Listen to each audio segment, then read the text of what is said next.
ማዲ ምን እያስገረመሽ ነው አሁን ላይ ማለት ነው? አሁን ላይ እያስገረመኝ ያለው የጊዜ መሮጥ ነው።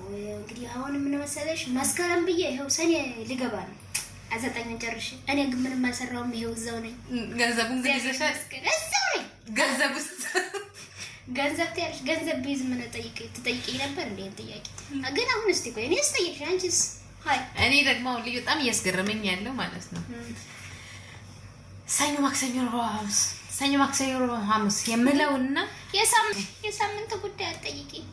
ይኸው ትናንትና ሰኞ ብዬ ይኸው ነገሩ ብለለው ዋጋ ያለው በጣም ደግሞ እያስገረመን ያለው ነገር ደግሞ አንድ ነገር አለ።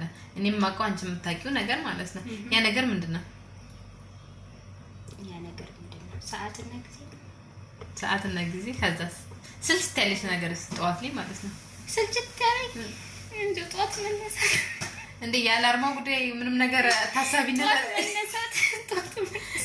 እንዴ ነበር አላርም